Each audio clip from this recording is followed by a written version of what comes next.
अस्सलामुअलैकुम my YouTube family, welcome to मसारा kitchen. मैं हूँ मारिया सैयद। आज मैं मसारा किचन में आपके साथ शेयर करने वाली हूँ बहुत ही टेस्टी ठंडी ठंडी चावलों वाली यमियर सी खीर, जिसे मैं बनाऊंगी बहुत ही आसान वे में। और ओकेशन भी आने वाला है खीर वाला, तो इसमें जो है खीर बनती है बटती है। तो जो ये बांटने वाली खीर जो होती है, जिसे हम यूँ प्यालों में जो सर्व इजली कर लें, इस खीर की रेसिपी जो है वो थोड़ी सी अलग होती है, जो कि मैंने पहले भी आपके साथ डिफरेंट स्टाइल में शेयर की हुई है।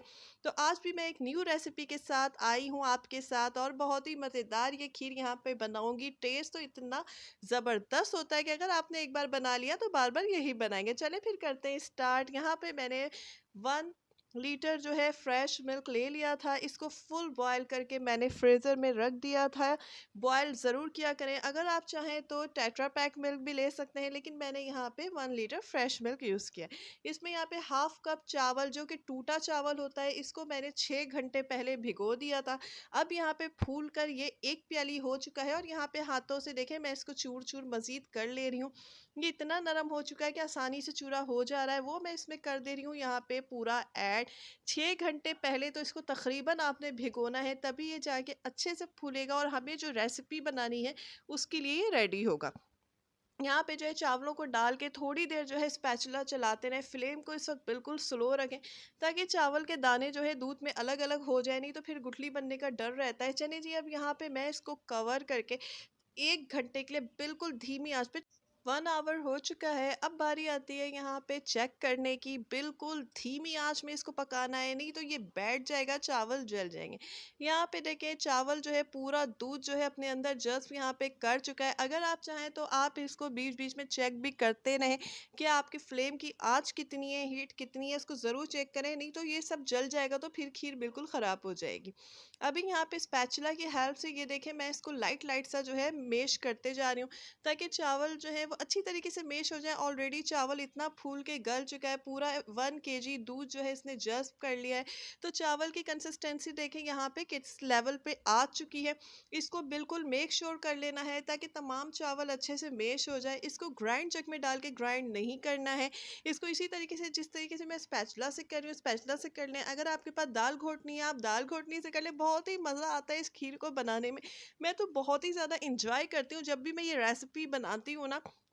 फुल टाइम लगा के ये बनती है, फुल पेशेंट के साथ बनती है, लेकिन बनती इतनी शानदार है कि इसको बनाने में ना मैं तो बड़ा इंजॉय करती हूँ, और होपफुली कि आप भी इंजॉय करेंगे। यहाँ पे ये देखें ये बिल्कुल मेश हो चुकी है। अब इस स्टेज पे मैंने यहाँ पे 1 लीटर दूध जो है और ले लिया है ये, और इसमें जो है थोड़ा थोड़ा सा दूध जो है वो मैं ऐड करते जाऊंगी, और यहाँ पे मिक्स करती जाऊंगी। एक दफ़ा जो सारा दूध मैं ऐड नहीं कर रही हूँ, कहीं गुठलियाँ ना बन जाए, इसे थोड़ा थोड़ा सा करके इसे ऐड करते जाएं, मिक्स करते जाएं। बस इस बात का ध्यान रखना है, जो मैंने 1 आवर का जो प्रोसेस रखा है ना, इसमें दूध जलना नहीं चाहिए, चावल बैठना नहीं चाहिए। तो आपने बार बार चेक करते रहना है, यही इसकी ट्रिक है। तो यहाँ पे सारा दूध जो है मैं इसमें ऐड कर दूंगी, और अच्छी तरीके से इसको मिक्स कर दूंगी। उसके बाद जो है मैं कब फ्लेम ऑन करती हूँ और कब इसको मज़ीद और कुक करूँगी, वो अभी आपको बताती हूँ, क्योंकि रेसिपी तो अभी यहाँ से हुई है स्टार्ट।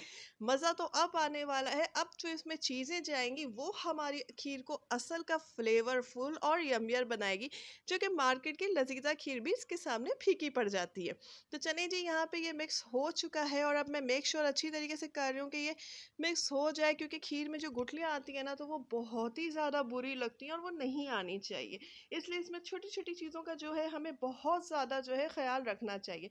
यहाँ पे देखें मैं बिल्कुल श्योर हो गई हूँ, सब कुछ ओके है। तो अभी मैं इसको रखूँगी फ्लेम पे, लेकिन फ्लेम को जो है मैं अभी ऑन नहीं करूँगी। अभी मैंने फ्लेम को जो है ना ऑफ ही रहने देना है, और जो जो इंग्रेडिएंट मैंने इसमें ऐड करने हैं वो मैं ऑफ फ्लेम में ही इसमें ऐड करूँगी। तो अब मैं यहाँ पे ऐड करने लगी हूँ होममेड 1/2 कप कंडेंस्ड मिल्क।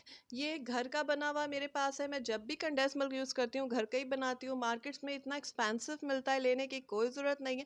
आराम से 1/2 कप कंडेंस्ड मिल्क जो है 1/2 kg फ्रेश मिल्क का बन जाता है। रेसिपी मसारा किचन के चैनल पे मौजूद है, आप वहाँ से देख लीजिएगा। डिस्क्रिप्शन पे भी लिंक इसका मौजूद है। सिर्फ 1 मिनट की रेसिपी है।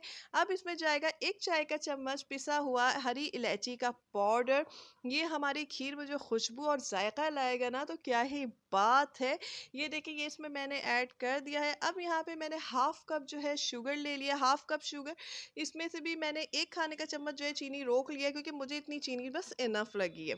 और अब इसमें मैं ऐड करने लगी हूँ 2 खाने का चम्मच पाउडर मिल्क, और अब इसमें जाएगा आधी प्याली खोपरा पाउडर। वो जो नारियल होता है ग्रेट किया हुआ, मार्केट में इजीली मिल जाता है, जिसे हम नारियल का बुरादा भी कहते हैं, वो ऐड करके इन तमाम चीज़ों को गैदर करने के बाद यहाँ पे अच्छी तरीके से इसको कर लूँगी मैं यहाँ पे मिक्स, ताकि तमाम चीज़ें अच्छे से मिक्स हो जाए। उसके बाद ही मैं फ्लेम को ऑन करके इसको मज़ीद जो है कुक करूँगी। अब यहाँ पे मैंने कर दिया है फ्लेम को ऑन, और अब मैं करने लगी हूँ इसको और ज़्यादा कुक। फ्लेम को लाइट स्लो पे ही रहने दें और उस पे इसको कुक करती रहें। इतना देर इसको कुक करना है ताकि थोड़ी थिक हो जाए। थोड़ी देर में खीर जो है बिल्कुल थिक होने लगेगी, तो अब इस स्टेज में मैं इसमें ऐड करूँगी 1 खाने का चम्मच बादाम, जो कि मैं खीर के अंदर ऐड कर रही हूँ, और 1 खाने का चम्मच इसमें जाएगा पिस्ता। बाकी दोनों चीज़ें जो है वो मैंने गार्निशिंग के लिए रोक ली हैं।